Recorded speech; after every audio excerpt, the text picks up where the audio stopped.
네, 마음 특강입니다. 공부를 시작하겠습니다. 지난주에 우리가 마음이 몸과 함께 세상을 만나는 이야기의 시작을 우리가 산다는 것은 무엇일까? 행위하는 것이다. 이렇게 시작을 했죠. 그래서 업이라고 하는 거, 이것은 몸과 말과 만어로, 즉 신구의 삼업을 짓는 것이다. 이 삼업을, 그러니까 행위를 하면 그에 따른 결과로서 괴로움이든 행복이든 고와 락이 생겨난다. 그럴 때 이러한 행위라는 것은 단순히 행위하는 것일까? 아니면 행위의 이면에 원인이랄까? 조건이랄까? 아니면 행위의 주체라 할까? 뭐 이런 무엇이 있을까? 라는 부분을 주목했죠. 그래서 보니까 세상에는 세 가지 형태로 그러니까 이 부분에 대한 주장이 있었죠. 그래서 어떤 사람들은 단지 살아갈 뿐이지 거기에 무슨 원인 조건이 있느냐? 그런 거 없다 라고 말하는 무인무연이라는 주장이 있었고요.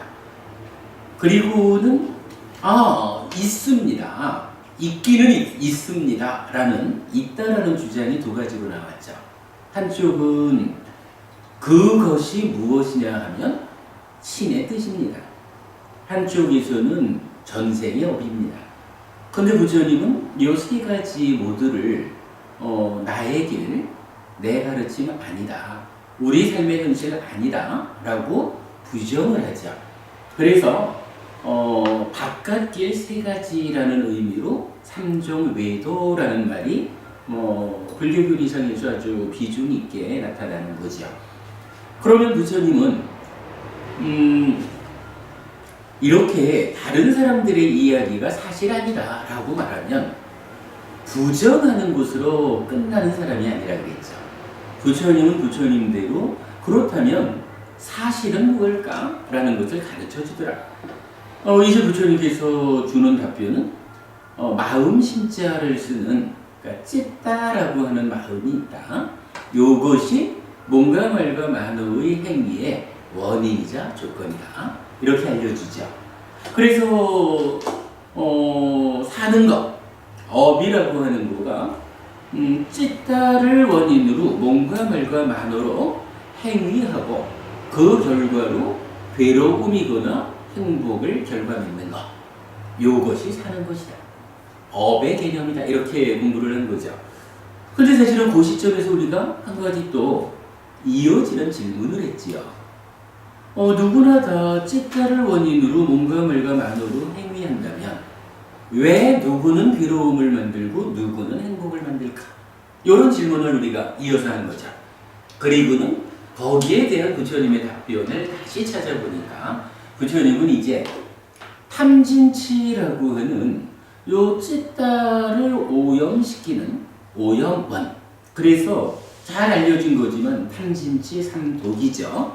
세 가지 아주 독약처럼 요 삶에, 마음에 해로움을 주는 것, 요거 탐진치라는 오염원이 있다. 이렇게 알려주죠. 그래서 이 탐진치에 찢다가 오염이 되면 오염된 찢다가 몸과 말과 만으로 오염된 행위를 하고 괴로움을 만든다. 이제 우리가 어떠한 방법을 동원해서 요 탐진치를 잘 제어하면 탐진치로부터 벗어난, 해방된, 독립된 요 찢다가, 즉 청정한 찢다가 몸과 말과 만으로 청정한 행위를 하면 행복을 만든다 라고 설명이 되죠.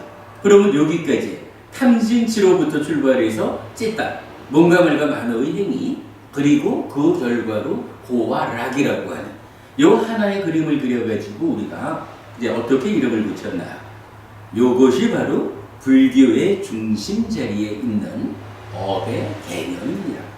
이렇게 이름을 붙였던 거죠. 불교의 중심, 업의 개념. 그리고는 사실은 우리 사는 이야기는 바로 이 업의 개념에서부터 출발합니다. 자, 이제 우리가 행위를 했을 때 행위의 결과라는 쪽으로 좀 더 이 업의 개념을 확장해 보면 어떻게 되나요? 괴롭다라는 것은 무엇일까? 괴로움이 소멸한 행복이라는 것은 무엇일까? 그러면 아직까지 우리가 그 부분 자세히 공부는 안 했지만 괴롭다라고 하는 것은 생로병사라는 괴로움도 나타나고요. 미우는 사람과 만나야 하는 괴로움도, 사랑하는 사람과 헤어져야 하는 괴로움도, 구하지만 얻지 못하는 괴로움도, 그리고 그 바탕에 오치온고라고 해서 내가 오치온이라고 하는 중생으로 살아가는 자체가 결국은 내가 해탈하지 못하고 욕계새끼 무새끼로 불리는 중생으로 태어나서 살아간다라는 것 때문에 일체의 괴로움이 존재하는 것이다 라는 요 오치온이라고 하는 괴로움의 토대가 나타나고, 거기에 이어서 수비, 고우, 내라는 일상의 괴로움 덩어리 이런 이제 다양하게 괴로움이 설명되죠. 우리가 뒤에 기회를 내서 요 괴로움이란 어떤 것인지 더 공부를 할 거고요. 그런가 하면 이 업의 개념에서 요 앞자리에 있는 요 찢다라고 하는 거, 요 찢다는 사실 따지고 보면 우리 삶의 가장 중심이 되는 중요한 거지요. 그러면 요 찢다가 무엇일까라고 하는 부분은 사실 마음 공부를 하는데 가장 중심에 있는 개념이 될 것이다. 그래서 이 마음은 무엇일까라는 부분을 먼저 우리가 알아보자라고 했죠. 그래서 지난 시간에는 마음을 두 가지 측면에서 공부합시다. 한 가지는 이 마음이 자기 혼자 있는 것일까요? 그렇지 않았죠. 마음이라는 것은 반드시 몸과 함께한다. 그래서 경전은 이 마음은 몸과 서로 조건되는 관계에 있다라는 이야기를 알려주죠. 식과명색이라는 표현을 해서 서로 조건되는 것이다. 그 이야기는 몸이 있다는 것은 조건되는 마음이 함께한다는 것이고, 마음이 있다는 것은 조건되는 몸이 함께하는 것이다. 이걸 알려주죠. 그런 가운데 지난주 공부의 마무리를 어떻게 했나요? 요 몸과 마음이 서로 조건되는 관계로 나를 구성하는데, 문제는 몸이라는 것은 100년짜리잖아요. 물질로 된 거, 부모에게서 받은 거. 근데 이 100년짜리 몸은 어쨌든 100년을 살면 기능이 다 해가지고 그 역할을 맞춰야 되는데, 몸과 함께 나를 구성하는 이 마음이라고 하는 것은 어때요? 100년 만에 하여간 부처님 가르침에 의하면 몸이 죽는 그때에 몸 따라 죽지 않고 수행을 통해서 해탈할 때까지는 이어서 살아가야 하는 이러한 마음의 현실을 알려주죠. 달리 말하면 마음이란 어떤 것입니까? 몸 따라 죽지 못하는 것입니다. 조금 더 강하게 얘기하면 죽고 싶어도 수행해서 해탈할 때까지는 정말 죽으려 해도 죽지도 못하는 게 이 마음입니다. 이렇게 알려주는 거죠. 그래가지고 물질로 된 몸이라는 것은 100년이면 기능을 상실해서 마음으로부터 떨어져 가버리죠. 요걸 우리가 뭐라 하나요? 죽음이다, 죽는 것이다 라고 말하는 거죠. 그래서 몸은 이렇게 100년이면 죽고 새로운 몸, 죽어야 하는데 몸 따라 죽지 못하는 요 마음이 마음 혼자 있을 수 없다라는 요 조건관계 때문에 몸이 죽는 그 순간 새로운 몸을 만나서 다음 생을 이어간다, 이렇게 말하는 거죠. 요거 우리가 윤회라는 말로 나타내고 있죠. 마음이 무엇일까라고 하는 점을 하여간 두 가지로 우리가 이해하자라고 할 때, 첫 번째로 몸과 함께 하는 것이다. 그런데 몸하고 마음이 이렇게 생존 기간이 불균형 다르다 보니 몸 따라 죽지 못하는 요 마음이 몸이 죽으면 그 순간 새로운 몸과 만나서 다음 생 새로운 삶을 또다시 이어가야 하는 이러한 현실을 부처님은 윤회라는 말로 표현하고 있다라는 거죠. 그게 한 가지였죠. 그런가 하면 이제 마음이 무엇일까라고 할 때 또 한 가지 주제가 있죠. 그건 뭐죠? 일단 마음이라고 하는 요것도 무언가 있는 거죠. 그죠? 마음이 뭔가 있으니까 마음이라고 부르고 있는 거니까 몸과 함께해서 나를 구성하는 거죠. 이 마음이 있는 거다라고 하는 요 부분을 가지고 주목해보면 이렇게 있다라는 것을 뭐라고 불러요? 존재라고 말하죠. 그런데 이 존재라는 것을 부처님은 어떻게 설명하나요? 열반이라고 하는 완성의 단계 하나는 이제 더 이상 조건에 비둘리지 않고 불만족이 없는, 그러나 무아인, 원래 있는 거 아니라 열반을 실현하기 위한 수행이라는 노력의 결과로 만들어진, 그래서 열반 한 가지는 상랑 무아라고 하는 그러한 특성을 가지는데, 열반 하나를 제외한 이제 우리가 상카라 행이라고 부르는 거죠. 열반 하나를 제외한 모든 존재, 그러니까 있다라고 불리는 모든 것은 어떤 특징을 가져요? 무상고아라는 특징을 갖죠. 조건 지어진 것이다. 어떠한 것도 하나의 상태를 지속적으로 유지해 가지 못한다. 이러저러한 조건들이 결합에 의해서 생겨나는 것이기 때문에 조건이 달라지는 대로 그 자체도 달라질 수밖에 없다. 이렇게 조건 지어진 것, 조건이 변하면 달라질 수밖에 없는 것, 이러한 것을 무상하다라는 말로 표현하고 있죠. 그런데 이 무상하다라고 하는 요 관점에서 볼 때 조건 지어졌다, 조건이 변하면 따라서 변하는 것이다 라고 하는데, 이 조건이 몇 가지쯤이나 될까? 예를 들어서 한 서너 개 정도의 조건이 작용해가지고 요 마음이라는 것을 결정짓는다 그러면 우리가 좀 강하게 노력을 하면 서너 개 정도의 조건이야 웬만해서 우리가 좀 다스릴 수가 있겠죠. 그러면 조건에 의해서 생겨나는 것을, 조건을 내가 단속한다, 즉 조건을 내가 원하는 대로 조절한다. 이렇게 되면 어때요? 조건이 조절된다는 것은 결과가 조절되는 거잖아. 조건에 의해서 생기는 거니까.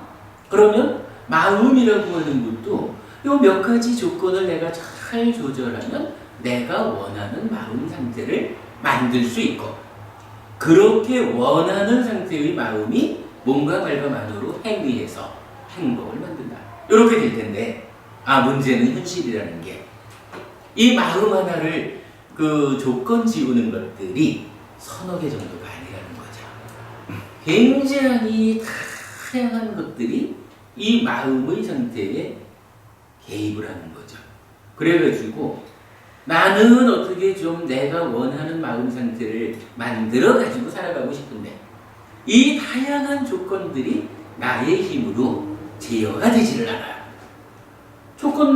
조건에 의해서 만들어지는 거를 조건이 내 마음대로, 내가 원하는 대로 제어되지 않는다라는 이야기는 결과인 이 마음도 내가 원하는 대로 만들어지지 않는다 라고 말하는 거죠.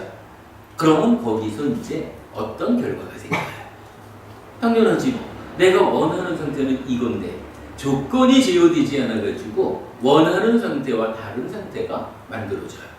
그걸 뭐라 그래요? 불만족이다 라고 말하는 거죠. 이 불만족이라는 말을 불교에서는 대표적으로 괴롭다 이렇게 말하는 거죠.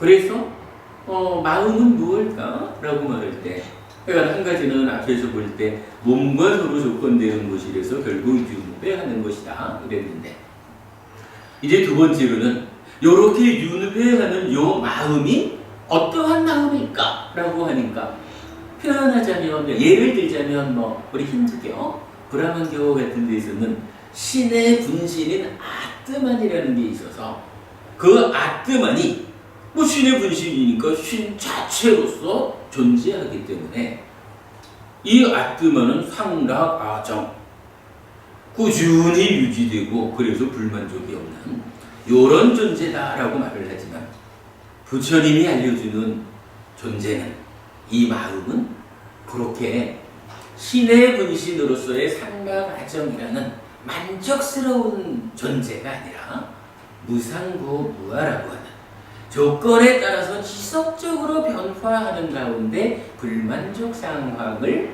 살아가는 이러한 것으로 알려주죠.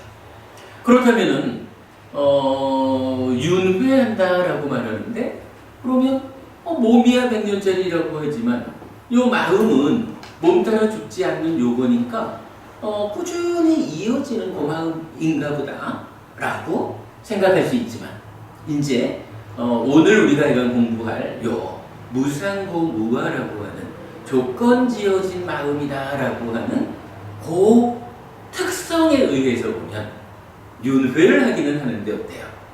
변치 않는 요 마음이 보통 절에서 말하는 옷이 낡으면 갈아입듯이 몸 바꾸는 것, 요러한 마음이 아니라 마음 자체도 지속적으로 변화하는, 자기의 상태를 유지하기는 하지만 알맹이는 지속적으로 변화하는 그러한 윤회의 양상을 보여주는 거죠.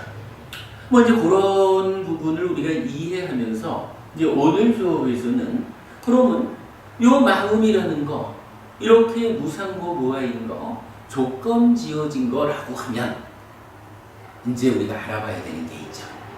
마음이라고 하는 거, 아무튼 우리 삶에서 가장 중요한 자리를 차지하는 거, 이렇게 우리가 이해를 하는데, 만약에 조건 지어졌다는 건 뭐예요? 이러저러한 조건에 의해서 생겨난다는 거잖아.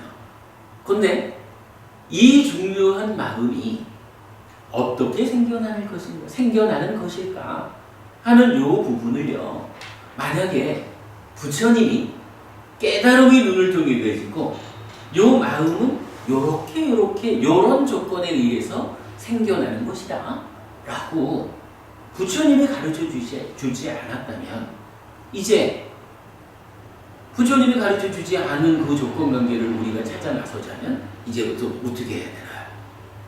이제 많은 사람들이 하는 대로 마음은 무엇일까? 요거. 나는 누굴까? 마음은 무엇일까? 요거 찾아가지고 히말라야에 들어가든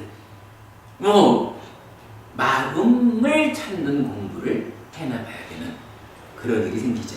그러면 사실은 요거는요, 사람들마다 어차피 부처님이 가르쳐 주지 않은 마음의 형성관계, 이렇게 되면 사람들마다 자기대로의 체험, 자기대로의 어떤 노력에 의해서 요 마음은 요렇게 생겨난 것입니다 라고 결론을 내릴 수가 있잖아요.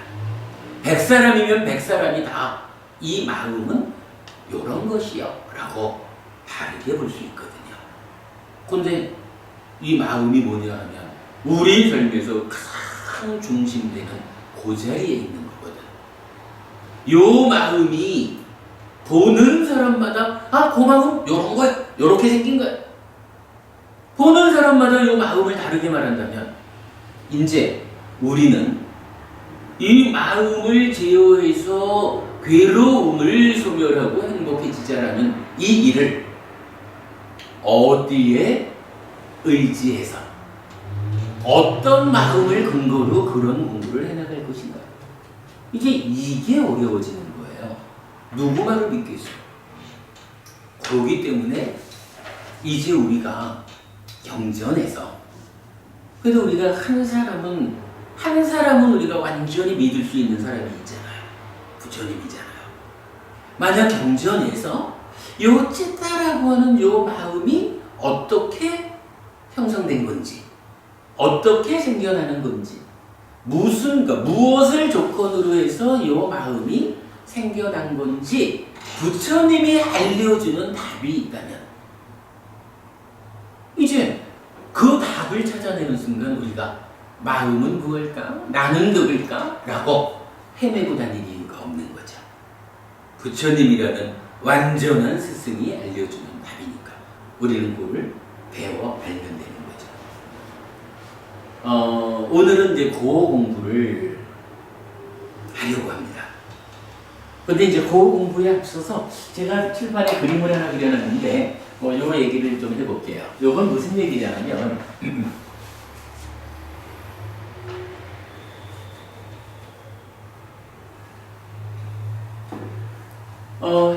해피법당 해피설법회가 지난 몇 년간의 공부 과정을 통해서 우리가 늘 말하는 거지만 니까야로 푸는 니까야, 주석에 의지하지 않고 경전 그대로를 가지고 경전을 해석하는 작업을 하고 있죠. 그러다 보니까 처음으로 우리가 그 공부의 틀을 하나 잡았다라고 하면 우리가 늘 말하는 마음의 메커니즘이라는 게 있죠. 마음이 몸과 함께 세상을 만나는 이야기. 사부니까야를 꿰뚫는 하나의 정신이 있다면 삶의 현실에 대한 통찰이다 라고 우리가 말하는, 부처님은 과연 우리 삶을 어떻게 설명했을까? 라는 그 이야기를 경전대로 정리를 해보니까 찾아진 게 바로 마음의 메커니즘이라 그래서 찌따라고도 마노라고도 민냐나라고도 심이라고도 의라고도 식이라고도 불리는 요 마음이 표면적으로는 몸과 함께 대상을 만나고 내면에서는 몸과 직접 연결되지 않은 내면에서는 마음 혼자 내면의 과정을 거쳐가지고 다시 표면으로 나오는 이제 이런 과정을 거쳐가지고 우리 삶을 설명해 주죠. 그거 우리가 마음의 메커니즘이다라고 표현을 했는데, 이 마음의 메커니즘을 교리적으로 적용을 해보니까 이렇게 되죠. 우리가 방금 본 거지만 이러이러한 행위를 원인으로 과와 오가 있다.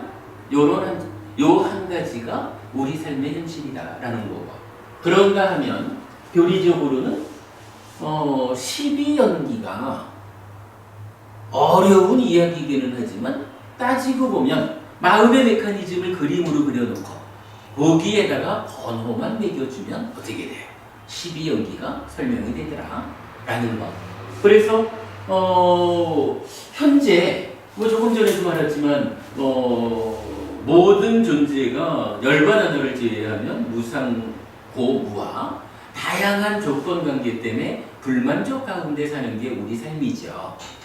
우리 삶이 어떤 삶입니까? 현실적으로 우리 괴로움, 불만족 가운데 살아갑니다. 그 불만족 가운데 살아간다라는 그거 뭡니까? 라고 하니까 마음의 메커니즘. 이랬을 때 12연기라고 하는 거 무엇인가요?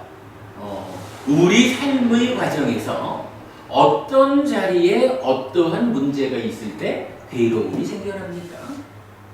라고 풀어주는 게 12연기라고 하는 교리의 중요한 교리가 나타나는 거죠. 이게 이제 우리 법회가 찾아낸 앞으로 계속 찾아 완성시켜 가는 거지만 마음의 메커니즘이 일단 이제 공부의 중심으로 생겼죠. 요거를 풀어보니까 괴롭다라고 하는 우리 삶의 현실을 어빈과보라는 말로, 또한 괴로움의 발생 과정을 12연기로 설명하고 있더라. 근데 이렇게 마음의 메커니즘이 구명되면서 어디에 어떤 문제가 있으면 괴로움이 생겨나는지가 설명이 되면 이제 공부가 한 단계 나아갈 수가 있죠. 사실은 우리가 불교 공부를 그러니까 내가 왜 괴로울까? 괴로운 현실을 보려고 하는 건 사실 아닐 수도 있어요. 불교 공부가 괴로움이라는 부분을 강조하고 많이 주목하는 이유는 뭐냐 하면 내가 괴로운데 왜 괴로운지 알자. 요거보다는 이 괴로움이 어떠한 게 있고 왜 어떤 과정으로 생겨나는 것일까? 라는 메커니즘 12연기를 통해서 발생 과정을 알면 어떻게 되겠어요?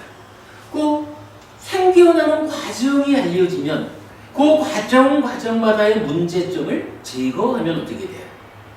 이런 과정을 거쳐가지고 생겨나는 괴로움이라는 게 과정의 문제점을 해결해주면 괴로움이 안 생기잖아요. 괴로움이 생겨나지 않는 요걸 뭐라 하나? 고멸 이러고 행복이라고 말하는 거잖아요. 사실 불교 공부는 왜 해요? 괴로움을 알기 위해서 하는 게 아니라 어떻게 하면 우리가 행복할까? 괴로움을 소멸하고 행복한 삶을 살아낼까? 그 한 가지 가치를 놓고 나가려고 하는데 그걸 하려고 보니까 세상에 이게 왜 괴로운지가 설명되지 않으면 괴로움을 소멸하는 이 일을 할 수가 없네. 그렇기 때문에 부처님은 출발을 어디에 둬요? 출발을 괴로움이 왜 생겨나는 것일까? 그 부분을 설명하려고 보니까 그저 어떤 추상적인 이야기가 아니라 나의 삶이라고 하는 내 삶의 현실을 설명하고 이 현실 가운데 어떠한 문제에 의해서 괴로움이 생겨나는지 그게 설명이 되어야 그거를 단계 문제점을 제거함으로써 행복을 만드는 괴로움을 소멸 생겨나지 않게 하는 요 일을 해나가는 거죠. 요게 불교죠. 그러니까 이제 마음의 메커니즘으로 괴로움이 발생하는 과정을 설명했다면 이제 공부가 한 단계 올라서는 거예요. 어디로? 어떻게 하면 요 문제점을 제거하고 괴로움을 소멸할 수 있을까? 이제 불교적으로는 고말, 문제점을 소멸하고 제거해서 괴로움을 소멸한다. 행복을 만든다. 요걸 뭐라 그래요? 그걸 수행이란 말로 나타내죠. 그래서 이제 메커니즘이 구명되면 그 위에서 수행이라는 것은 이러한 것입니다 라고 설명할 수 있게 되죠.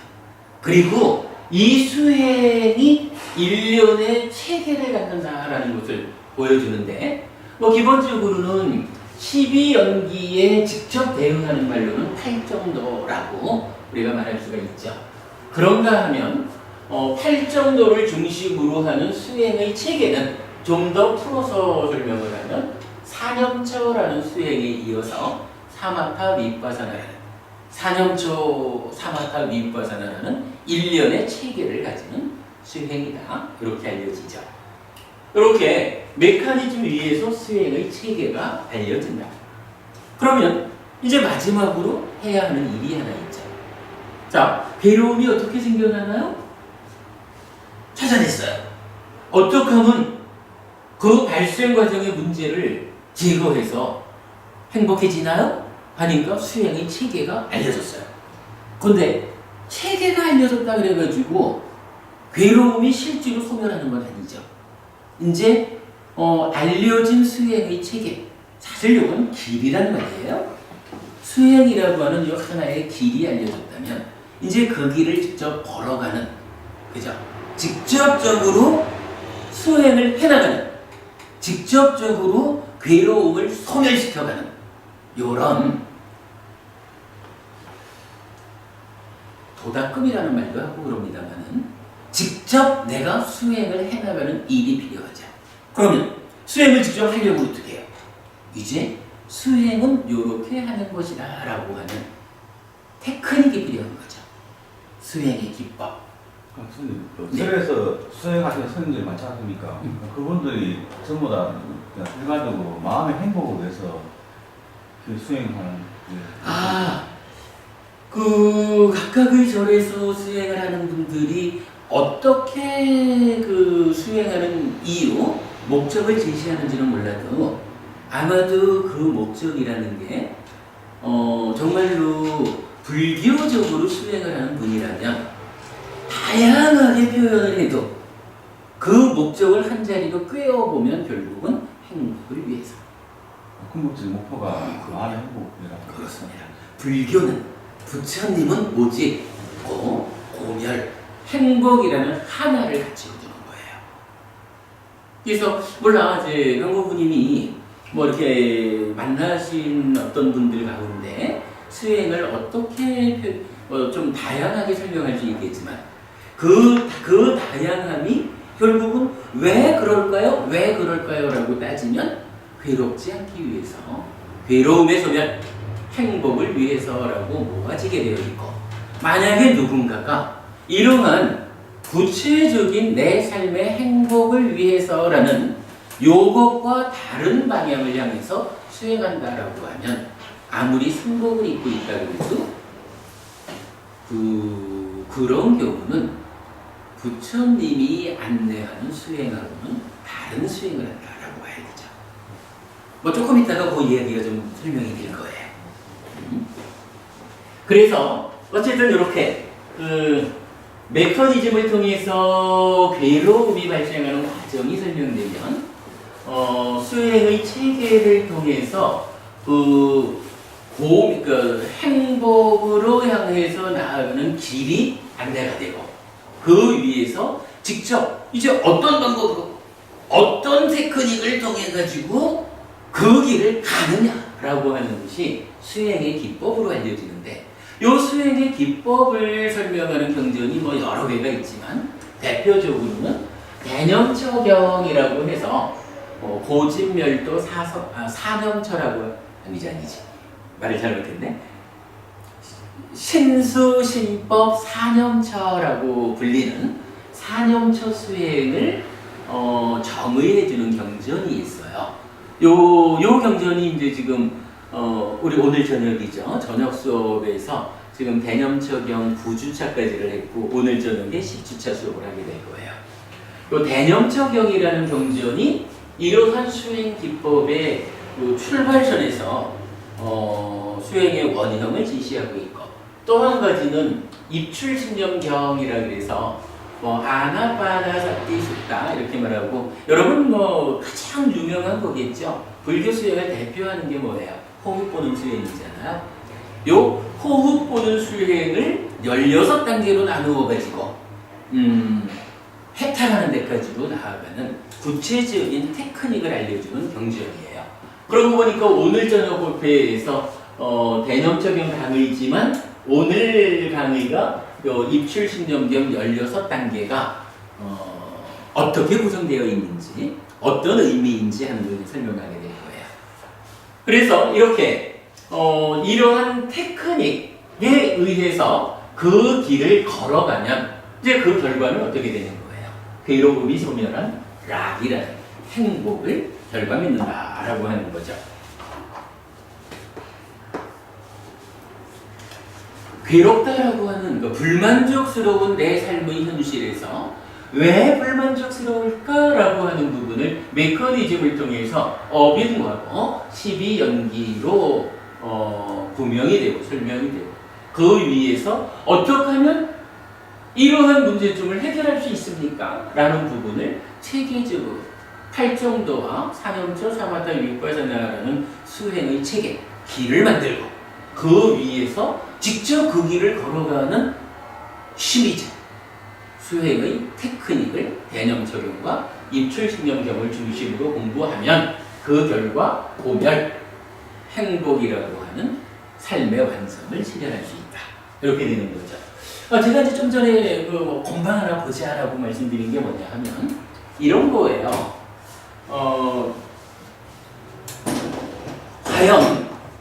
과연 어떤 스님이 수행을 하는데 그 수행이 행복을 목적으로 하는 수행이 아니다 라고 한다면 요건 좀 부처님 생각과는 다르다 라고 이해해야 합니다 라는 부분, 이렇게 보아야 됩니다. 니카야의 몇 개 경전에서 부처님은 이런 표현을 쓰셔요.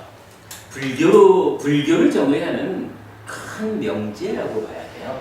자, 부처님요, 나는 오직 고와 고멸을 말한다 라고 말해요.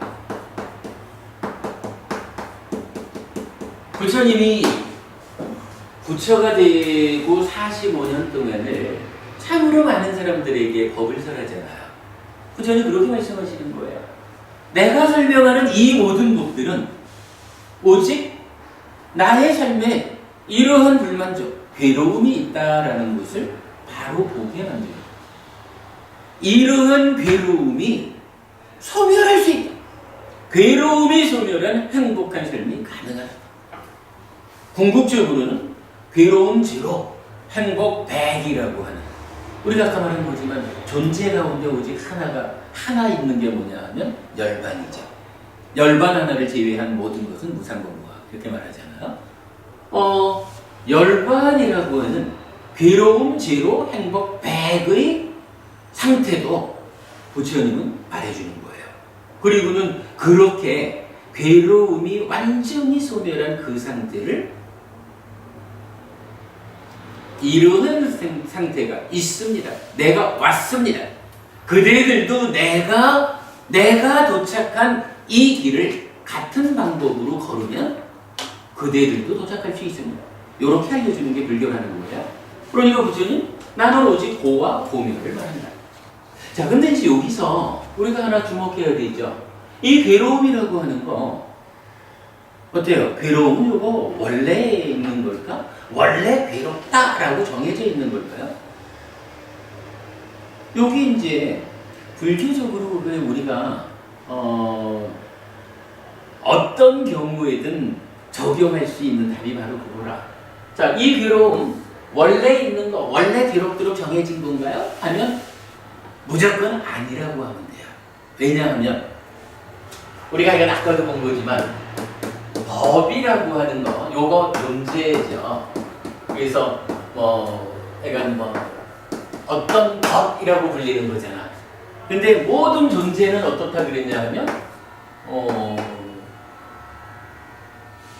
무아죠. 그러니까 원래 있는 거 아니야.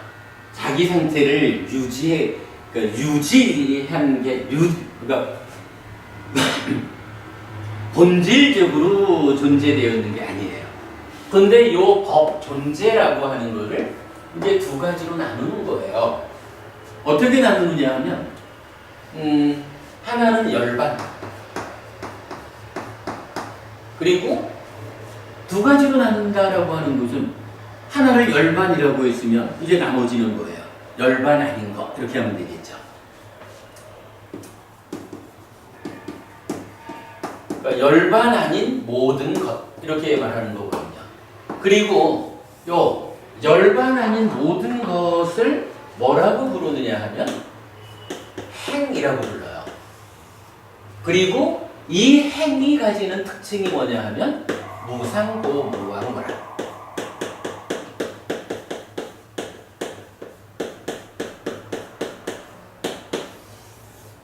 무상고무왕. 오늘 우리가 무상고무왕이라는 말을 계속 반복하지요. 조건 지어진 겁니다. 조건이 너무 다양해가지고 내가 원하는 대로 지어지지 않기 때문에 불만족이 있습니다. 요건 무상하고 괴로운 거, 이렇게 말한다 그랬죠.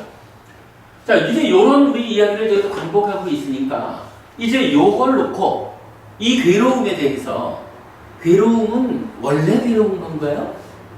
괴롭도록 정해져 있는 건가요? 요렇게 물으면 요거를 적용하면 돼. 요 괴로움은요, 이 괴로움이 열반인가요? 괴로움, 열반 다른 거죠. 열반이라는 것은 이건 부처님이 해탈해서 부처를 이룸으로써 아라한이 되면 그 상태로 열반이라는 게 생겨나는 거잖아. 그거는 일체의 괴로움을 떠나서 있는 거지, 괴로움이라는 건 열반 아니죠. 그러니까 괴로움은 열반 아니에요. 열반이 아니라는 이야기는 뭐예요? 열반 아닌 모든 것에 속하는 거잖아. 그거는 무상하고 불만족스러운 거거든요. 무상하다는 건 뭐예요? 그러니까 꾸준히 유지되는 것이 아니라 조건 따라 바뀌는 것, 이렇게 말했잖아. 그러면 이제 괴로움이라는 게 원래 있는 그건가요? 항상 괴로울 수밖에 없는 그건가요? 라고 물으면 이제 바로 이런 논리를 내가지고 하여간 불교적으로는 열반 한 가지를 제외해 놓고는 이 무릎 항상 한 겁니까? 원래 그런 겁니까? 이렇게 물으면 아니요 라고 답하면 되는 거예요. 왜? 열반 아니니까 무상한 거거든. 조건 따라서 바뀌는 거거든. 그러면 이 괴로움이라고 하는 게 원래 있는 게 아니다라고 하면 어떠한 조건에 의해서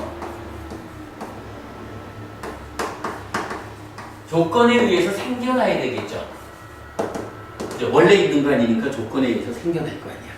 요거 조건에 의해서 생겨난다라는 말을 모일 집자를 써가지고요. 집이라는 말로 설명을 해요. 요거 괴로움이 일어난다 이렇게 표현을 하거든. 그러니까 괴로움이라는 것은 어떠한 조건에 의해서 생겨나는 거예요. 일어나는 거예요. 그거 원래 괴로움은 그거 아니요. 이렇게 말하는 거예요. 그리고는요,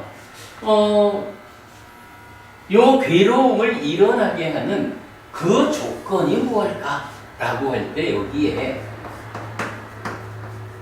가래라는 말을 경전은 알려줘요. 뭐 가래라는 건 우리가 이건 불교 안에서 가장 많이 쓰이는 말이죠. 가래라고 하는 것 때문에 괴로움이 생겨난다. 근데 또 한 경전, 외도의 주장경 같은 데서는 바로 여기 있는 요 12연기가 괴로움을 생겨나게 하는 그 조건이다. 이렇게 말을 해줘요. 그러니까 괴로움은 원래 괴롭게끔 정해져 있는 거 아니야. 그러니까 강호부님 제가 표현을 하자면 이런 거예요. 사시다 보면 뭔가 조금 마음에 안 드는 거 있잖아요. 그 마음에 안 드는 그거, 불만족, 요거를 고라고 한단 말이에요. 근데 그거를 사람들에 따라서는 이건 어쨌거나 이건 불만족스러운 거, 마음에 안 드는 거, 괴로운 거, 죽었다 해도 괴로운 거 요렇게 보는 사람도 있거든요. 근데 부처님은 그거 아니라는 이야기를 하는 거라. 지금 어부님이 뭔가 마음에 안 들어서 짜증나고 하는 요게 원래 마음에 안 들고 짜증나게끔 결정돼 있는 거라서 그걸 어부님이 싫어! 요렇게 하는 게 아니라는 거야. 무언가 조건 때문에 요 지금 마음에 안 들고 짜증나고 불만족, 싫은, 괴로운 그게 생겨난다는 거예요. 근데 그게 왜 생겨나느냐? 무슨 조건 때문에 생겨나느냐라고 하니까 이제 가래라고 하는 거, 여기서 말하는 12연기라고 하는 거, 요거 때문에 그 지금 마음에 안 들고 짜증나는 요게 생겨난다는 거예요. 그 얘기야 요게. 근데 그런가 하면 부처님은 그 괴로움만 말하지 않잖아. 나는 오직 고와 고멸을 말한다라고 불교의 대명제를 고라는 것을 어떻게 하면 괴로움이 소멸한 고멸이라는 것을 이제 대등하게 제시하잖아요. 그거 뭐예요? 여기서 우리가 말했지만 괴로움의 발생 과정이 알려지면 그 소멸의 과정도 세계 알려지잖아. 바로 그거거든. 불교는 어떻게 하면 이 괴로움을 소멸할까? 이걸 말해주는 거거든요. 그런데 이제 여기서도 우리가 똑같은 질문을 다시 해봐야 돼. 자, 이 괴로움이라는 거 원래 괴로운 겁니까? 괴로울 수밖에 없게끔 정해진 겁니까? 이러면 아니다. 조건 때문에. 이렇게 말했잖아. 그럼 마찬가지 이 고멸이라고 하는 것도 사실 고멸은 이제 열반으로 연결되기 때문에 조금 조심스럽게 봐야 되지만, 그러나 이 고멸이라고 하는 것도요, 이게 그냥 내가 가만히 나는 행복하고 싶습니다 라고 행복을 생각하고 바라고만 있으면 행복이 이루어지나요? 그렇지는 않은 거죠. 내가 행복하자라고 해도 실질적으로 내가 행복해지려면 행복해지기 위한 어떤 시도? 노력? 뭐 이런 게 필요하죠. 그러니까 분명히 이 고멸이라고 하는 것도 무언가의 조건 지어진 거라. 그런데 여기에 대해서는 이제 괴로움을 소멸하기 위한 그 조건을 뭐라고 부르냐 하면 길도자를 써서 도라는 말로 나타내요. 그러니까 이런 얘기예요. 괴로움이라는 것은 그냥 살다 보니까 사는 게 무언가 잘 짜여진 하나의 어떤 올바른 과정을 걸어가지 못하고 되는 대로 살다 보니까 조건들이 모여서 불만족이 생겨난다는 거거든요. 근데 어떤 삶의 결과로 괴롭지 않은 행복한 결과가 만들어지려면 늘 그렇죠. 우리가 어떤 특별한 목적을 하나 가지면 예를 들어서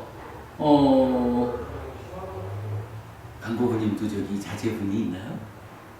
저는 아직 없습니다. 아직 없으시구나. 나중에 네. 아기를 낳잖아요. 그러면 이제 학교를 보내고 뭐 그러면 막 이건 너무 나중 얘기를 해서 그렇다. 막 이건 좀 보통 아이를 대학을 보내려고 하면 대학을 보내자. 기왕이면 좋은 대학, 명문대학을 보내자라고 누구나 다 바람을 갖죠. 근데 그러니까 명문대학을 보내자라고 누구나 다 원하기는 하지만 어떤 사람들이 뭐 부모가 됐든 학생이 됐든 마음은 명문대학을 가고 싶은데 그냥 편하게 놀 거 다 놀고 쉴 거 다 쉬고 뭐 이렇게 하면 원하는 거와 관계없이 명문대학을 못 가잖아. 명문대학이라고 하는 목적이 생겼어요. 그럼 그 목적을 내가 이루려면, 성취하려면, 실현하려면 어떻게 돼요? 명문대학을 가기 위한 하나의 길이 설정이 되는 거야. 이게 뭐 쪽집게 과외를 하든 아니면 4년초 수행을 배워가지고 아이의 기억력을 최고로 끌어올리든 무언가 그죠? 특별한 목적, 명문대학을 가겠다라고 하는 특별한 목적을 이루려면 거기 가기 위한 특별한 길이 설정되는 거라고. 그 길 아니고 대충 아무렇게나 살면 못 가는 거고 그 길이 하나 설정되고 그 길을 어긋남 없이 밟아가면 가는 거거든요. 그러면 저게 명문대학을 못 가는 불만족 상태가 무엇을 조건으로 합니까? 라고 할 때 가래와 12연기를 조건으로 일어난다. 이렇게 표현을 하지만 명문대학을 합격한다. 간다라고 하는 이 특별한 목적을 달성하기 위해서는 어떻게 해요? 고기를 위해서 특별하게 설정된 어떤 길 요거를 어긋나지 않고 가야 되죠. 똑같이 조건이기는 하지만 이렇게 특별한 목적을 위해서 설정된 그 과정을 길이라고 부르는 거예요. 이건 타당하죠. 우리가 살아가면서 예를 들어서 서울을 갑시다 라고 하면 어떻게 해야 돼요? 서울을 향해서 뚫려 있는 그 길을 찾아가지고 가야 되는 거잖아. 그죠? 길이라고 하는 거 어떤 특별한 목적을 정하고 그 목적을 성취하기 위해서 내가 어떻게 살아야 됩니까? 라는 그 삶의 과정을 길이라는 말로 우리가 표현을 하는 거죠. 불교에서도 그렇게 말하는 거예요. 나는 오직 고와 고멸을 말한다. 근데 이것이 그냥 있는 게 아니라 괴로움이라는 것도 하여간 특별한 목적대로 살아내지 못하는 다양한 삶의 조건 때문에 그래서 가래와 12연기라는 곳으로 괴로움이 조건에 의해서 생겨나는 거예요. 괴로움이 소멸한 고멸이라고 하는 이것도 원래 그냥 딱 있는 것이 나한테 주어지는 거 아니거든. 내가 행복하기 위해서는 그 행복을 누리기 위한 나의 삶이 필요하다 이거예요. 근데 이 행복이라고 하는 특별한 결과를 성취하기 위해서는 특별한 과정을 내가 노력해서 가야 됩니다. 그 특별한 과정을 도라는 말로 길이라고 표현을 하는 거예요. 그리고는 이 특별한 길이 무엇입니까? 라고 할 때 부처님은 여기에서 팔정도라는 이게 팔정도가 뭐예요? 8가지 바른 길이잖아. 바로 요 길이거든. 8가지 바른 길이 있습니다. 라고 행복한 삶을 실현하기 위해서는 요 길을 걸어가야 됩니다. 특별한 성과를 위해서는 특별한 길을 가야 됩니다. 이렇게 알려주거든요. 그래가지고 요거 부처님은 분명히 나는 오직 고와 고멸을 말했을 뿐이다 라고 하는 이 명제가 이제 그 조건관계, 뭐 어차피 이런 법이니까 무상고무하라고 하는 이 조건관계를 따져보니까 괴로움이 그러니까 괴로움을 일어나게 하는 조건으로 가래와 시비경기, 괴로움의 소멸, 행복을 성취하기 위한 조건으로 길, 팔정도 이렇게 나오겠죠. 그러면서 이제 여기서 또 한 가지 설명하자면 이건 또 이렇게 볼 수가 있는 거야. 가래 때문에, 시비연기 때문에 괴로움이 생긴다면 괴로움이 소멸하려면 어떻게 해요? 요거 가래, 시비연기 요거를 없애주면 되는 거죠. 가래 때문에 생겨나는 괴로움은 가래를 소멸시키면 제거하면 없어지는 거야. 그죠? 그러면 이제 요 팔정도라고 하는 요 길은 무엇일까? 요 팔정도는 한마디로 말하면 가래와 시비연기를 가래를 제거하고 시비연기의 연결관계를 끊어내는 그러한 특별한 길이 팔정도군. 이렇게 설명되는 거죠. 그리고는 요 네 가지 이렇게 알려지는 네 가지 괴로움의 발생 조건, 집, 괴로움이 소멸된 그 특별한 목표, 목적, 여기에 가는 길.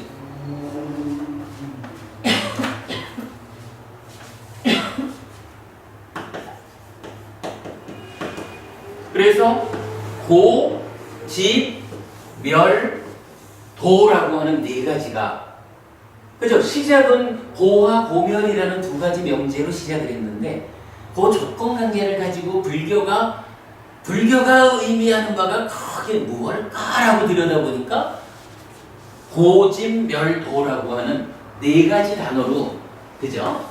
고집멸도 네 가지 단어로 설명이 되죠. 요게 말이죠. 고집멸도라고 하는 요 네 가지가 불교를 대표하는 교리예요. 이게 요거 뭐라고 하는지 아시죠? 예, 바로 사성제라고 하는 건데, 요 제라고 하는 말이 진리라고. 요게 이제 파리 원어로는 사자라고 하거든요. 사자. 저는 아직까지 니까야 안에서 요 사자라고 하는 진리라고 하는 요 말이 고집멸도 사성제라고 하는 요 교리, 불교를 대표하는 요 교리 아닌 다른 곳에 쓰인 거를 저는 아직 못 봤어요. 아마도 그럴 것 같아요. 부처님이 나는 오직 고와 고멸을 말한다 라는 이 대명제 안에서 조건관계를 설명하는, 어떻게 하면 이 괴로움에 대한 확실한 자각에 의해서 괴로움이 소멸된 삶을 실현할까라고 하는 그 관계를 설명한 거니까 이거 말고 달리 진리라고 할 게 없는 거예요. 그렇게 볼 수 있겠죠? 고집멸도 사성제가 불교거든요. 그러고 이제 요 얘기, 아까 그 강부부님 질문하신 어떤 스님이 수행을 하는데 그 목적이 행복하고는 다르다 라고 만약 누군가가 얘기를 한다면, 물론 이제 그 행복까지 가기 위한 중간 과정을 1차적인 목표라고 말하는 걸 수도 있지만, 만약에 그렇지 않고 이러한 행복이라는 목적과 벗어나 있는 다른 목적을 제시한다면, 예를 들어서 신도교는 그러잖아요. 창조주 하나님 브라흐마, 법이라고 하죠. 그 창조주 하나님 브라흐마하고 내 안에 있는 신의 분신으로의 아트마, 나의 주인, 요거 두 개가 사실은 하나다. 신과 내가 합이라는 요거를 뭐라 그래야, 그걸 하여간 성취해야 한대나 하여간 그 범아일려라는 말을 쓰거든요.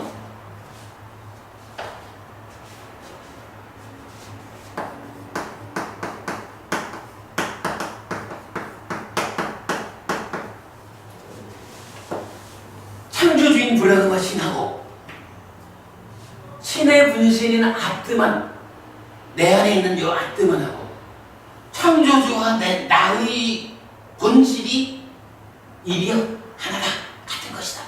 요거를 시험하는, 요거에 대해서 궁극적으로 실현하는 그런 범아일려라고 하는 요거를 힌두교에서는 깨달음이라고 한다고 제가 알고 있거든요.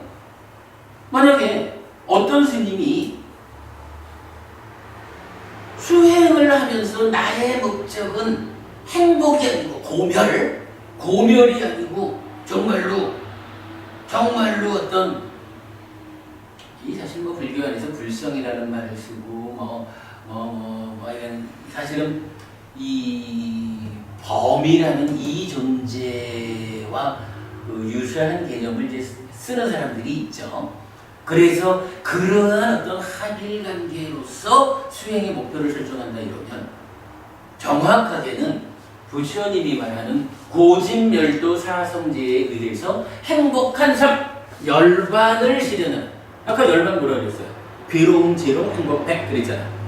그러한 행복한 삶으로의 열반을 실현하는 이 목적 밖에 어떤 목적이 세워진다라고 하면 그건 좀 곤란하죠. 불교적으로 받아들여질 수 없는. 제가 지금 좀 말을 조금 조심스럽게 하느라고 하는 건데, 그냥 이렇게 봐야 돼요. 분명히 불교는 기본적으로 부처님은 창조주 하나님 브라흐마 이런 존재 자체가 없다고 하잖아. 창조주 하나님의 분신으로의 아뜨만, 요거 창조주 브라흐마가 없는데 그 분신이 어떻게 있어? 당연히 없는 거거든. 그런 상태를 뭐라 그러냐 하면 무상보 무아의 무아라고 말하는 거잖아. 요 무아의 아가 뭐냐 하면 바로 신의 분신이라는 요거거든. 그런 신의 분신으로의 신 자체의 특성을 가지는 그런 존재, 그런 신성 이런 거 없어 라고 말하는 게 무아거든. 그러니까 만약 누군가가 이런 상태를 공부의 목적으로 한다라고 하면 그는 불교라기보다는 힌두교에 가까운 그런 말이 되죠. 어쨌든 이건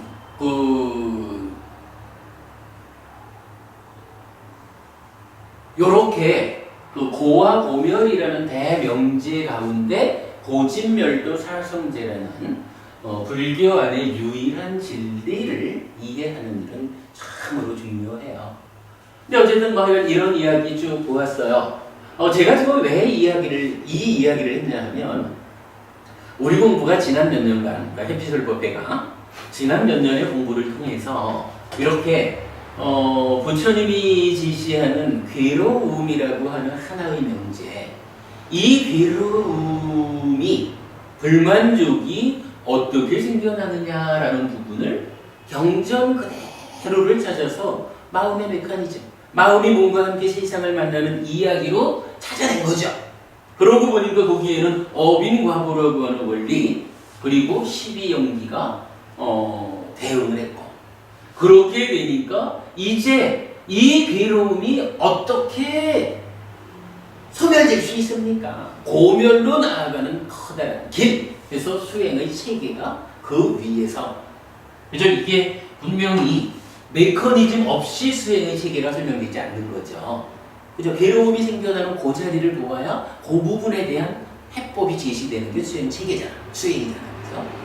그래서 팔정도와 산음초 사마타 위과 산어라는 일련의 체계를 가지는 수행, 이렇게 설명이 되고, 그 위에서 그럼 구체적으로 어떻게 해야 되는 겁니까? 라고 하는 대념처경과 입출신념경을 중심으로 하는 수행의 기법이 이제 풀어진 거예요.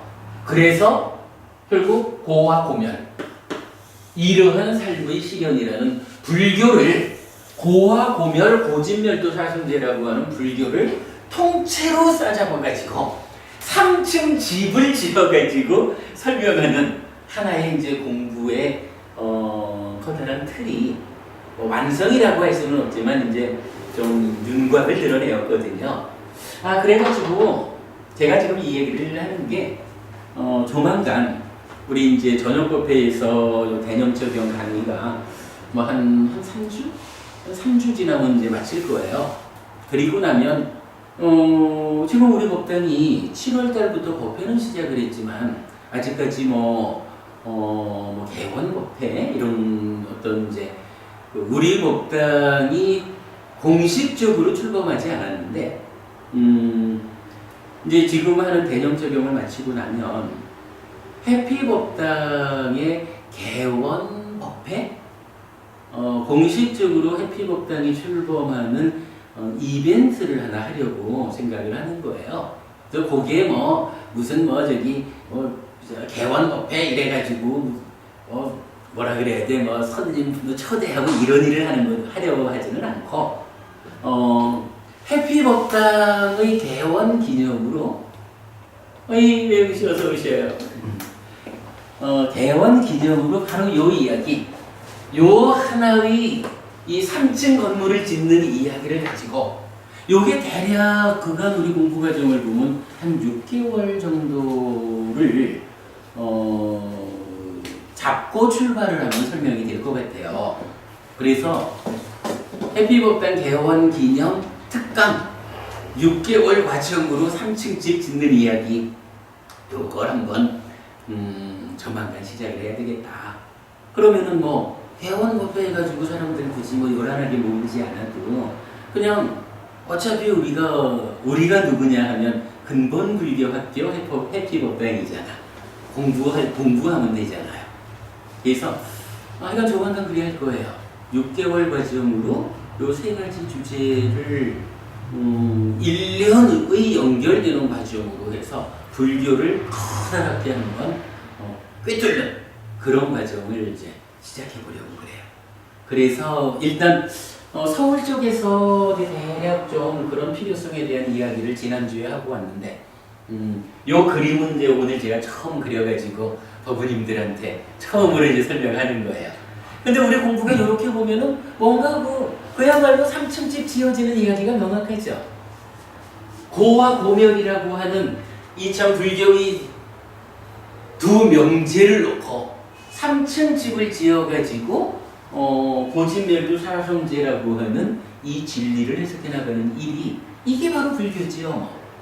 요거 하여간 조만간 해피법당 개원 기념 6개월 특별 강좌 이렇게 시작을 해보려고 해요. 아무튼 요거는 이제 저녁 법회 하게 될 것 같아요. 우리 오늘 저녁 시간. 그래서 시간을 맞출 수 없는 분은 좀 죄송하지만 시간 되는 대로 동영상을 보기로 하고 그러나 또 그렇게 시작을 하면 제가 요 낮 시간 법운이 모시는 요 시간에 계속 또 이렇게 이제 반복해가지고 이 부분을 설명해 드리면 되니까 저녁 시간에 본 과정을 간다라고 서운해하지는 마시고 그렇게 공부하시면 될 것 같아요.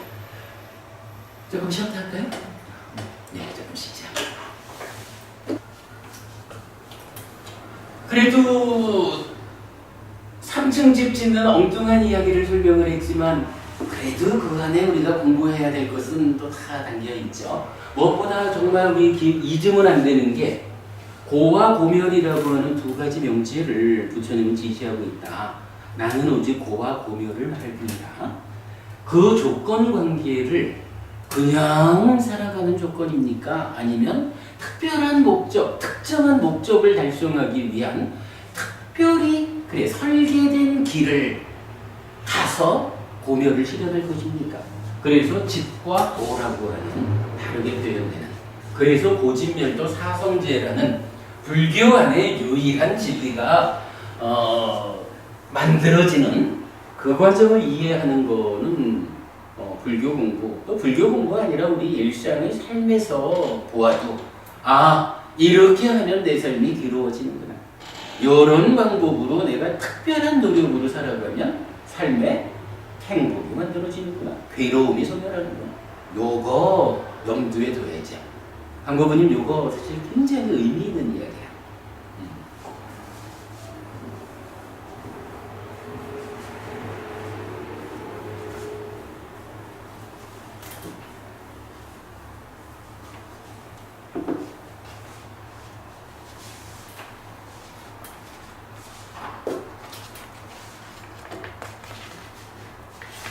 자, 그럼 이제 오늘 원 주제로 돌아가 볼게요.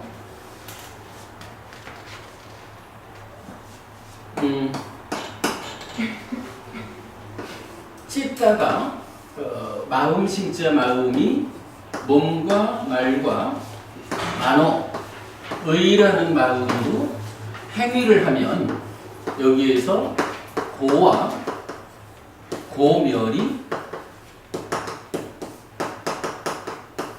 결과된다. 고멸, 락, 행복. 그런데 왜 누구나 다 찢다를 원인으로 몸과 말과 만어로 행위를 하는데 누구는 괴로움을 만들고 누구는 행복을 만들까? 여기에 대해서 구조님은 탐진치라고 하는 마음의 오염을 제시한다. 그래서 탐진치에 오염된 마음이 그러니까 오염된 찢다가 몸과 말과 만으로 오염된 행위를 하면 괴로움을 만들고 이제 우리가 좀 전에 보았지만 특별한 길에 의해서 탐진치를 제어하면 탐진치의 오염에서 벗어난 청정한 찢다가 몸과 말과 만으로 청정한 행위를 해서 행복을 만든다. 요거 불교의 중심 업이다. 업의 개념 그렇게 보았죠. 그리고 지금 우리가 하는 공부가 뭔가요? 바로 이 내 삶의 중심을 차지하는 이 찢다 마음 심자를 쓰는 이 마음이 무엇일까라는 부분을 공부하고 있는 거죠. 그래서 두 가지로 보았어요. 한 가지는 몸과 서로 조건되는 것이다.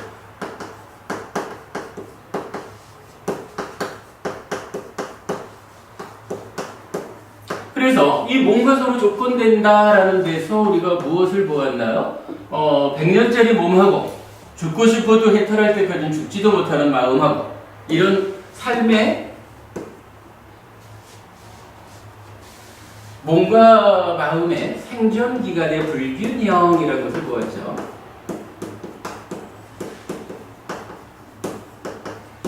그래서 몸 죽을 때 따라 죽지 못하는 마음이 새로운 몸과 함께 이어서 살아야 된다라고 하는 그거를 윤회라는 말로 표현하고 있는 거죠. 그런가 하면 찢다가 무엇입니까? 라고 하는 두 번째 좀 전에 본 거지만 무상고 무아야 조건 지어진 거죠. 무상한 겁니다. 조건 지어진 것입니다. 이 마음도. 그러면 무엇을 조건으로?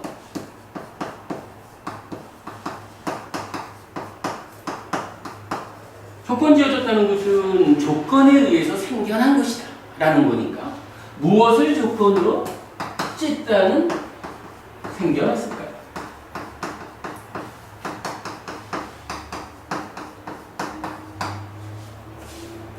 요게 두 번째 주제인데 사실은 요 두 번째 주제로 들어가기 전에 우리가 또 하나 본 게 있죠. 찢다. 요렇게 해서 윤회하는 건데 그 윤회의 중심을 차지하는 요 찢다는 무상한 것이다. 무상한 것이다. 라는 요 얘기는 뭐예요? 몸 따라 죽지 못하고 해탈할 때까지는 오래 살아야 되는 요 마음이 우리가 좀 전에 보았던 것처럼 범아일령 신의 분신인 아트만 뭐 이러한 어떤 그 고정불변의 실체가 되어가지고 옷이 낡으면 새 옷 갈아입듯이 신의 분신인 이 중심되는 아트만이 몸이 낡으면 야 몸 버리고 새 몸 받자 라고 옷 갈아입듯이 몸 바꾸는 요런 윤회가 아니다라고 말해주는 거예요. 왜냐하면 마음 자체가 무상한 거거든. 그러니까 이 윤회라는 것은 무상하다, 변화하는 거죠. 변화하는 마음이 몸과 함께 윤회하는 거거든. 그러니까 변화하는 마음과 몸의 윤회라고. 이 윤회를 말하면서 어떤 사람들은 그렇게 말하죠. 그 윤회 그거 인도 얘기지 부처님 얘기 아니요. 이렇게 말하는 사람들이 있어요. 근데 그거는 곤란해요. 부처님은 분명히 윤회를 말하는 가운데 무상한 마음, 이래서 변화하는 마음과 몸이 윤회한다라는 것을 말해주고, 요렇게 요 마음이 변화하는 마음이냐 고정불변의 실체, 신의 분신으로서의 불변하는 마음이냐, 요것이 인도, 즉 힌두교가 말하는 윤회와 불교가 말하는 윤회의 차이지, 힌두교와 불교의 차이를 윤회하고 안 하고 이걸로 접근하는 것은 그야말로 부처님 가르침을 모르는 사람들 이야기다 라는 부분을 우리가 명확히 해야고요. 그래서 왜 요 얘기를 이런 표현으로도 하죠. 어떤 분은 이렇게 논문도 쓰셨다 하죠. 무아 윤회.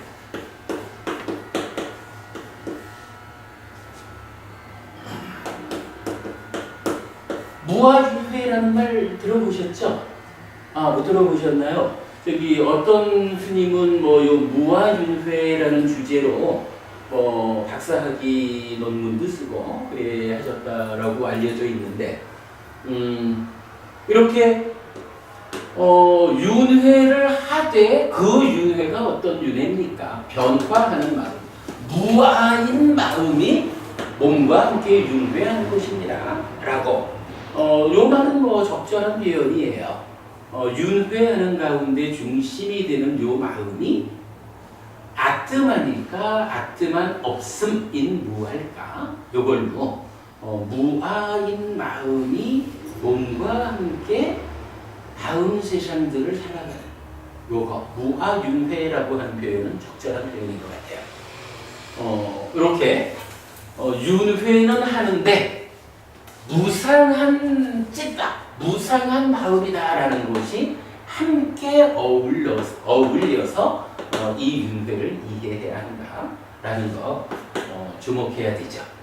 자, 요런 이제 그 두 가지 연결 관계를 놓고 이제 이제 두 번째 질문, 찌다는 무엇일까라는 데서 무상한 거예요. 그래서 하여간 조건 지어져서 생겨난 거니까, 그렇다면 삶의 중심되는 이 마음이 조건 지어졌다, 무언가의 과정에 의해서 생겨났다라고 하는데, 그 과정이 부처님에 의해서 정의되어지지 않으면, 그죠? 부처님이 가르쳐 주지 않으면 이제 이 마음이 어떤 마음일까라고 사람들마다 자기의 체험 가지고 설명하게 되죠.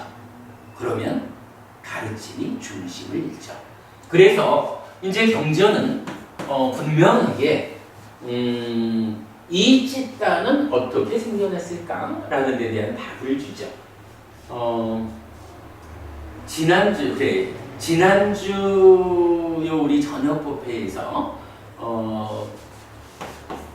심행이라 그래가지고 요 행이 형성작용이에요. 그래서 찌따를 형성하는 작용. 그럼 요 얘기 그거죠. 요 찌따가 무엇을 조건으로 생겨났을까라고 할 때 그 찌따를 생겨나게 하는 작용이 심행, 이렇게 설명되는 거죠. 경전은 요 찌따가 어디에 어떻게 생겨나는지 그 조건 관계를 명확히 알려줘요. 요거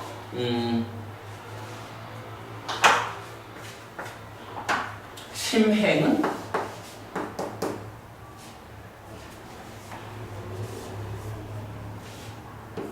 경전이 설명하는 답이 상과 수라는 두 가지로 나타나요. 상과 수. 이제 요 상과 수라는 부분을 설명하는 일은 우리가 이제 마음의 메커니즘을 어쨌든 지금 우리 시간이 마음 특강에서 마음 공부를 하는 거니까 어려운 부분 물러나지 않고 접근을 해야겠지만 어쨌든 상과 수라고 하는 두 가지가 그 마음이 형성되는 그러니까 마음을 생겨나게 하는 조건이 된다라고 알려져 있어요. 저기 그 지난주 수업 교재 두 분 다 같이 오셨죠? 이제 아까 그러니까 지금 오늘 나누신 이 교재에 보면 심행과 상지 심결의 사유의 관계라고 하는 이 자료가 있어요. 이 자료가 5페이지에 걸쳐서 바로 이거 심행 어떻게 찢다는 생겨나는 것일까? 라는 그 주제를 그 찢다가 생겨난 그 다음의 과정까지를 포함해서 경전이 알려주는 몇 가지 경우를 그림으로 그려본 거거든요.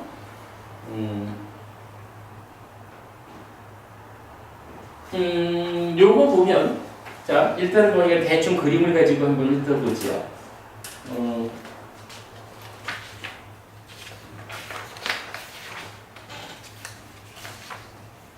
중간에 보면 여기 이제 위자나띠라고 하는 박스가 하나 있어요.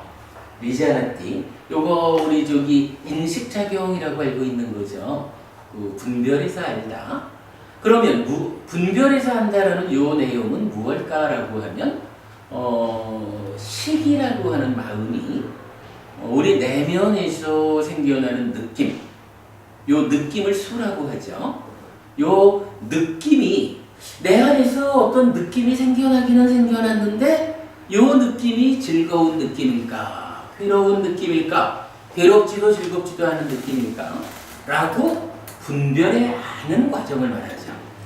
분별해서 한다. 내 안에서 생겨난 요 느낌이 어떤 느낌일까? 분별하는 거. 그런데 경전은 요렇게 식이, 수, 느낌을 분별해서 하는 거기에 나의 내면에서 어떤 그 경향성이 작용한다라고 알려져요.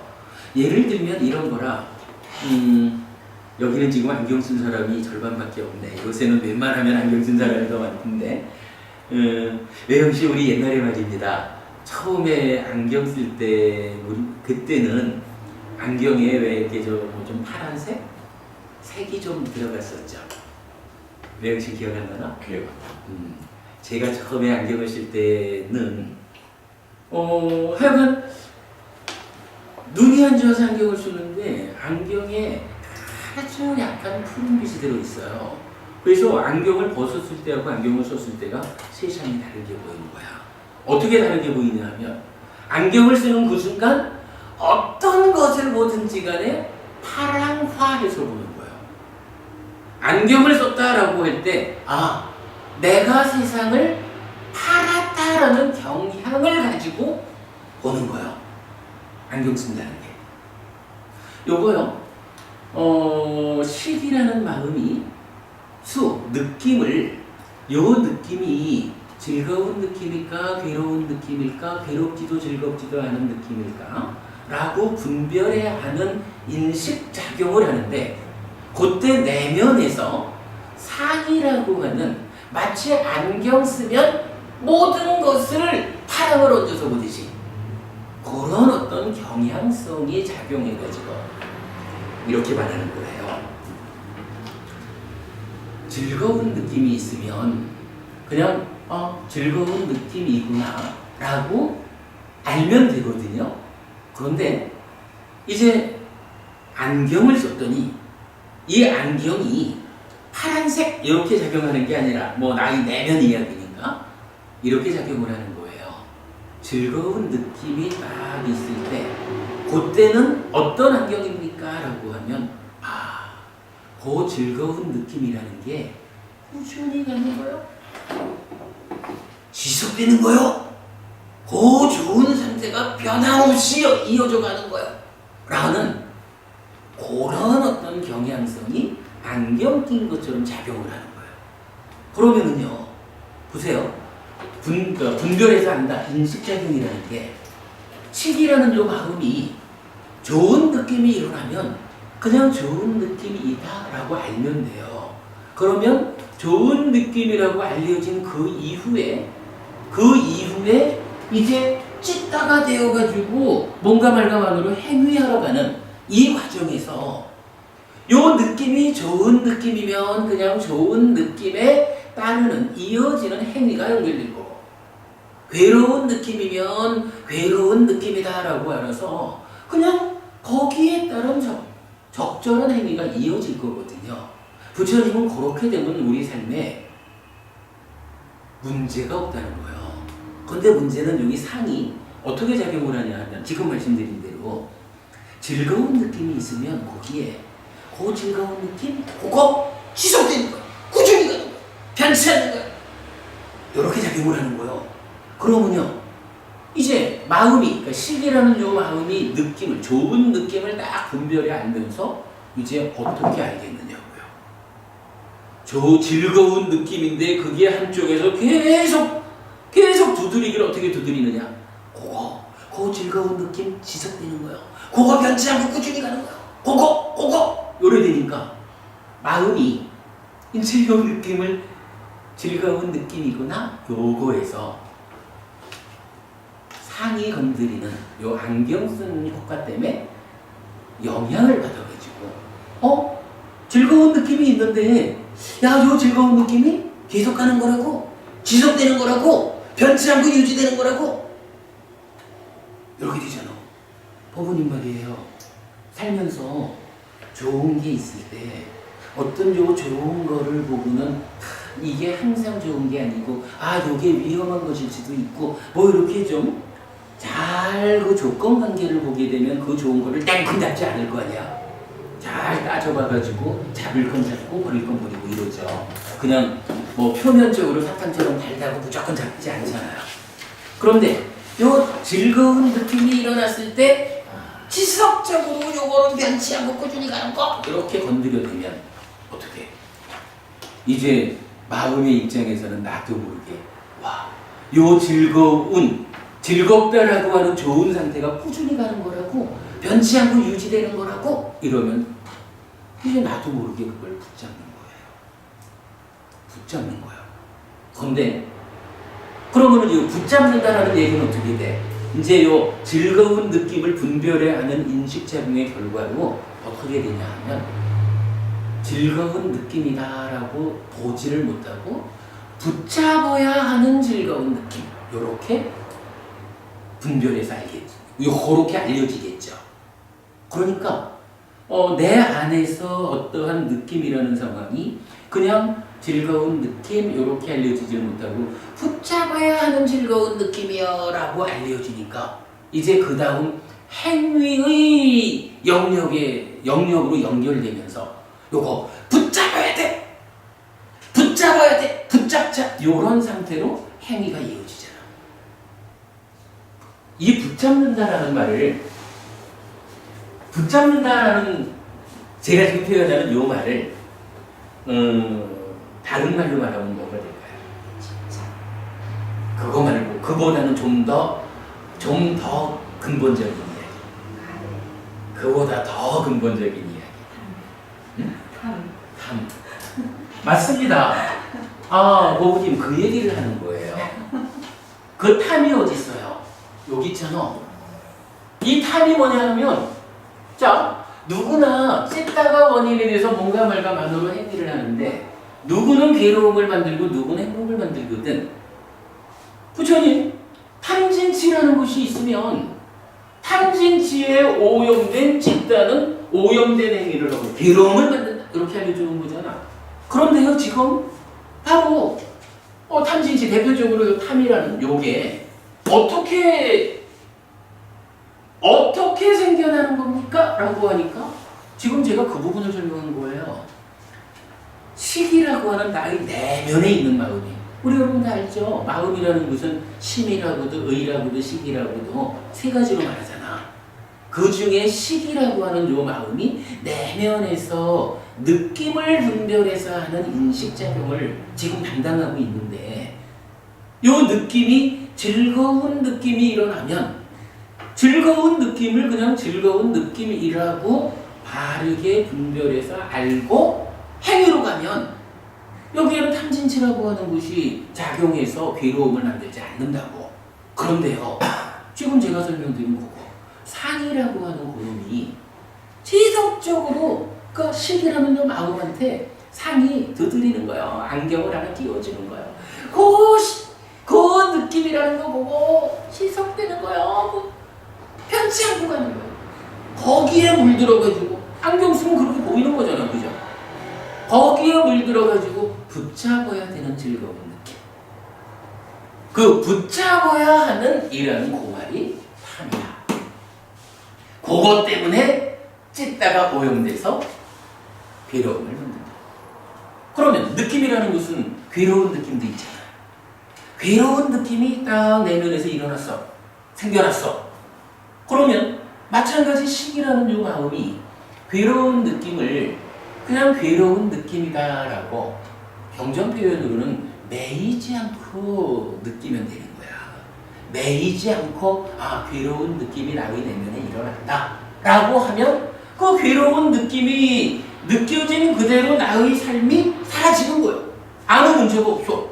그런데 여기에 마찬가지로 상이라는 내면의 영향성이 그거 계속되는 거야. 지속되는 거야. 변치 않고 꾸준히 유지되는 거야. 이러니까 아무래도 안 그러겠어요. 누구래도 이 괴롭고 고통스럽고 싫고 불만족스러운 요거는 이게 조건 때문에 생겨난 불만족의 상황인데 조건이 달라지면 없어지는 거예요. 이렇게 본다면 그 괴로운 느낌에 매이지 않고 왔다 가는 거 이렇게 볼 수가 있잖아요. 근데 상이 그 괴로운 느낌 지속되는 거요 보고 라고 자꾸 건드리면 어떻게 해요? 누구든지 이 괴로움을 괴롭다라고 하는 이 느낌을 지속적으로 안고 살고 싶은 사람은 없는 거라. 그러다 보니 그 어떻게 돼요? 이 지속되는 괴로운 느낌에 대해서는 밀쳐내야 되잖아. 싫어! 난 너와 함께 안 해! 이런 밀쳐내는 이런 일을 하게 되는 거죠. 그러면 이제 식의 분별이 어떻게 돼요? 이 괴로운 느낌에 대해서 밀쳐내야 하는 괴로운 느낌이라고 왜곡되어 버리잖아. 밀쳐낸다라는 걸 뭐라고 해요? 붙잡아야 되는 행복한 느낌, 즐거운 느낌, 요런 탐이었잖아. 이제 괴로운 느낌에 대해서 밀쳐내야 되는 괴로운 느낌, 요렇게 할 때요. 밀쳐내야 되는 요런 거야. 이게 진심이에요. 그죠? 그게 진인 거야. 즐겁다라는 느낌에서 상의 개입으로 탐이 생기고 괴롭다라는 느낌에 상이 개입해서 진이 생기는 거야.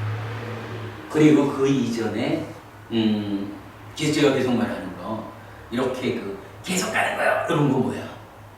존재의 실상은 무상고 무아라고 우리가 부처님한테 배워서 알잖아요. 근데 지속되는 거야, 변치 않고 유지되는 거야. 이건 뭐야? 무상고 무아가 아니고 상락아정이라고 하는 힌두교에서 말하는 존재에 대한 오해 상황이잖아.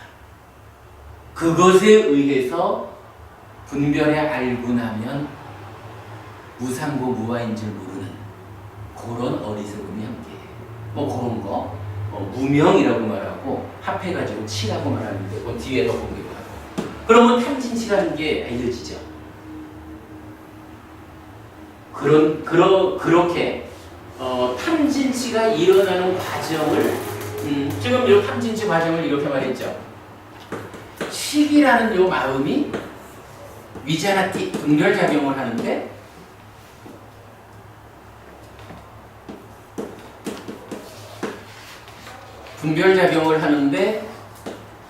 느낌, 수를 상이라는 경향성의 간섭하에 분별해서 이제 어떤 느낌인지 알미 생겨나는데 이 알에 대해서 탐진치가 함께하는 이런 걸 지금 말하고 있죠. 그러면서 이제 요 식이라고 하는 요 마음은 이제 분별작용을 마치고 나면 찔딱 심이 되어가지고 행위의 주체가 되어가지고 삶을 살아가잖아요. 그리고 요 상태에서 요 찢다, 요 마음이란 무엇을 조건으로 생겨났을까라는 데 대한 답을 경전은 상과 수라고 주고 있거든. 상과 수가 어디 있어? 바로 요거잖아. 그죠? 식이 분별작용하는데 어떤 안경을 썼느냐에 따라서 붙잡아야 돼! 아니지. 계속되는 거야! 요렇게 하는 거. 그런 상. 그런 상이 즐겁든 괴롭든 요런 느낌에 작용하잖아. 요 상과 수라는 것이 이제 이 찢다가 어떤 찢다가 생겨납니까? 그래서 여러분 우리 그 교재 몇 페이지가 되더라?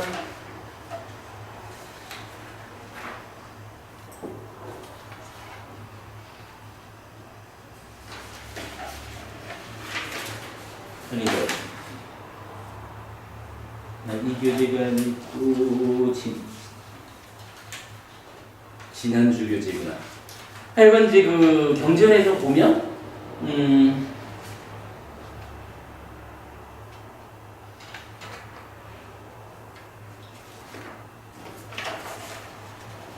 이렇게 보자. 예.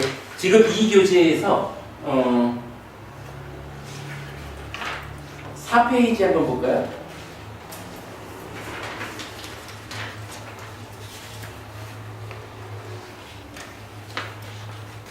지금 이 교재 4페이지에서는요, 어떻게 지금 설명을 해주냐면, 자, 식이 수를 상의 간섭아에 위자라때 해가지고, 간섭하는 상에 상응하는 지가 생겨나. 그리고 식은 찢다가 되어가지고 행위하러 가죠. 이랬을 때, 요 상이, 어떤 상이 있나요? 자, 1번만 보죠. 1번이 무상의 상. 무상하다라고 보는 좋은 상이 있겠죠. 존재의 실상에. 그러면 요 찢다는 어떤 찢다가 생겨나냐 하면 무상의 상을 닦은 마음, 그렇게 생겨나는 거예요. 요게 지금 보면은 10가지로 되어 있죠. 10가지로 상이라는 것이 어떠한 상태에 있느냐, 어떤 경향성으로 상이 대입하느냐에 따라서 찢다라고 하는 요 마음은 그러한 상과 상응하는 찢다, 이렇게 생겨나는 거예요. 근데 이 상이 어디에 개입을 해? 수를 분별하는 데 개입하잖아. 바로 이걸 보여주는 거예요. 수, 느낌을 분별해 하는데 상이 어떠한 상이 개입하느냐, 간섭하느냐에 따라서 생겨나는 이 찢다가 어떠한 찢다인지.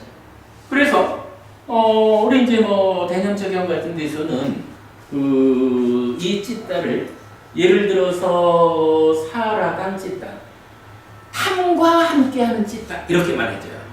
탐과 함께하는 찢다라는 것은 어떤 찢다야? 그러면 이 상이 지속되는 거야. 그거 붙잡아야 되는 거야. 이렇게 간섭을 하면 여기에 탐이 생겨나고 이 찢다는 탐에 붙잡힌 찢다, 이렇게 된 거죠. 탐에 오염된 거. 설명이 되죠? 경전은 업의 개념이라는 불교의 중심 자리를 놓고 이제 그 중심에 있는 찢다가 무엇일까라고 하는, 무엇을 조건으로 찢다는 생겨났을까라는 데 대해서 이렇게 상과 수라고 하는 찢다의 형성작용을 알려주는 거예요. 그 내용은 이제 지금 설명드린 대로 이 찢다가 생겨는 나는데 어떤 상태로 찢다가 생겨날까요? 탐에 오염된 찢다가 생겨날까요? 진에 오염된 찢다가 생겨날까요? 해탈한 찢다가 생겨날까요? 해탈하지 못한 찢다가 생겨날까요? 뭐 이런 어떤 찢다가 생겨나느냐 하는 부분을 바로 이 수를 분별할 때 어떤 상이 경향성으로 참여하느냐, 요것을 가지고 설명해주고 있다. 그래서 이제 찢다는 무엇일까에 대한 두 번째 이야기. 찢다도 무언가 조건에 의해서 생겨나는 것입니다. 무엇을 조건으로 생겨납니까? 상과 수를 조건으로 생겨납니다. 이렇게 답을 줘요. 오늘 수업은 여기까지를 하겠습니다. 오늘은 사실 업의 개념이라는 측면에서 찢다가 무엇일까를 설명하느라고 그 앞부분이 먼저 설명되지 않은 상태에서 결론 이야기를 하느라고 좀 들으시기에 어려우셨을 거예요. 이제 다음 주에는요, 이제 이렇게 찐따로부터 시작하지 않고 우리가 이제 사는 이야기, 기본적으로 뭐 눈기, 코요, 목, 마음으로 색선한 미처법 대상을 감각하는 게 사는 일의 시작이죠. 거기서부터 시작해서 이 앞에 단계, 요 식은 어떻게 생겨나고 느낌은 어떻게 생겨나고 마음의 메커니즘을 시작부터 설명하는 작업을 다음 주부터 하도록 하겠습니다. 그러면 이제 요 찐따의 조건 관계라는 게 어떤 과정을 통해서 만들어지는 것인지 그렇게 이제 설명을 해가면 뭐 좀 어렵지 않고 재미있게 우리 그 사는 이야기를 설명할 수 있을 것 같아요. 자, 오늘은 이렇게 그 업의 개념 가운데에 중심이 되는 찐따는 무엇일까라고 하는 부분을 다시 설명해 드렸습니다. 뭐 우리 여기에서 여러분 정말 우리 잊지 않아야 되는 거는요. 뭔가 서로 조건된다라는 것 때문에 윤회하는데 이 윤회가 변화하는 마음, 그죠? 무상하다라는 것 때문에 변화하는 마음이 몸과 함께 윤회하는 무아윤회가 인도가 말하는 윤회와 다른 부처님이 설명하는 우리 삶의 현실로서의 윤회다라고 하는 요거는 여러분 꼭 잊지 않으셔야 돼요. 요게 한 몸, 그러니까 이 몸으로 한평생 살다가 죽은다면 어떻게 되는 거지? 여기에 대한 답변이 바로 저거거든요. 저거는 여러분 절대 잊지 않도록 하고, 상과 수가 심을 형성하는 작용이 조건이 된다 하는 요거는 그냥 결과만 하나 기억하고, 앞으로 우리가 다음 주부터 마음의 메커니즘 시작부터 이렇게 설명해 나가다 보면 저절로 이해가 될 겁니다. 그렇게 하기로 하고 오늘 마치겠습니다. 수고하셨습니다.